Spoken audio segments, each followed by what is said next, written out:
ಸಾರ್ವಜನಿಕರ ಕೆಲಸ ಕಾರ್ಯಗಳನ್ನು ಮಾಡಿಕೊಡುವುದಕ್ಕೆ ಅಧಿಕಾರಿಗಳು ಲಂಚ ಪಡೆಯುವುದು ಮಾತ್ರ ಅಪರಾಧವಲ್ಲ. ಸ್ವಾಧೀನ ಪಕ್ಷಪಾತ ದುರಾಡಳಿತ ಸಾರ್ವಜನಿಕರನ್ನ ವಿನಾಕಾರಣ ಸತಾಯಿಸುವುದು ಕೂಡ ಲೋಕಾಯುಕ್ತದಲ್ಲಿ ಅಪರಾಧವಾಗುತ್ತದೆ. ಆದ್ರಿಂದ ಅಧಿಕಾರಿಗಳು ಪಾರದರ್ಶಕವಾಗಿ ಕರ್ತವ್ಯ ನಿರ್ವಹಿಸಬೇಕು ಎಂದು ಲೋಕಾಯುಕ್ತ ಡಿವೈಎಸ್ಪಿ ಸುರೇಶ್ ಕುಮಾರ್ ಪಿ ಸೂಚನೆಯನ್ನು ನೀಡಿದ್ದಾರೆ.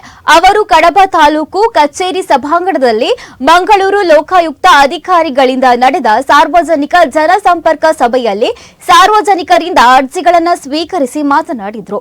ಪೋಡಿ ಪಹಣಿ ಪತ್ರದಲ್ಲಿ ತಿದ್ದುಪಡಿ ಹಾಗೂ ಗ್ರಾಮ ಮಟ್ಟದಲ್ಲಿ ಆಗುವ ಸಣ್ಣ ಪುಟ್ಟ ಕೆಲಸಗಳನ್ನು ಸಾರ್ವಜನಿಕರಿಗೆ ತಕ್ಷಣ ಮಾಡಿಕೊಡಬೇಕು.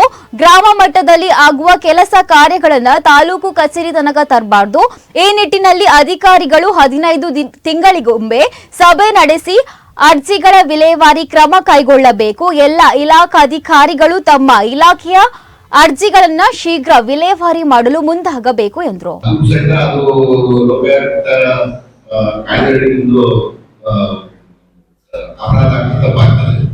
ಹಾಗಾಗಿ ನೀವು ಏನು ಕೆಲಸ ಮಾಡ್ತೀರಿ ಅದನ್ನ ಸ್ಪಷ್ಟವಾಗಿರ್ಬೇಕು, ನಿಮ್ದು ಪಾರದರ್ಶಕತೆ ಇರ್ಬೇಕು. ಅದರಲ್ಲಿ ನೀವೇನ್ ಕೆಲಸ ಮಾಡ್ತೀರಿ ಅದ್ರಲ್ಲಿ ಕ್ಲಿಯರ್ ಆಗಿರ್ಬೇಕು.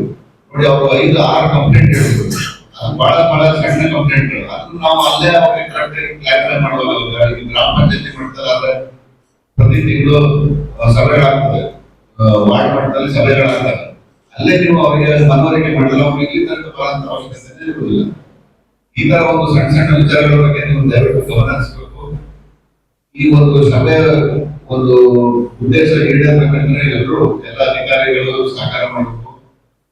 ಲೋಕಾಯುಕ್ತ ಸಂಸ್ಥೆ ಒಂದು ಏನಿದೆ ಅವರು ಸಭೆ ಆಗುದಿಲ್ಲ, ನೀವು ಅದಕ್ಕೆ ಸ್ಪಂದಿಸಬೇಕು. ಮತ್ತೆ ಏನ್ ಅರ್ಜಿಗಳು ಬರ್ತವೆ ಅದನ್ನ ಆದಷ್ಟು ವಿಲೇವಾರಿ ಮಾಡಲಿಕ್ಕೆ ನೀವು ಪ್ರಯತ್ನ ಮಾಡಬೇಕು.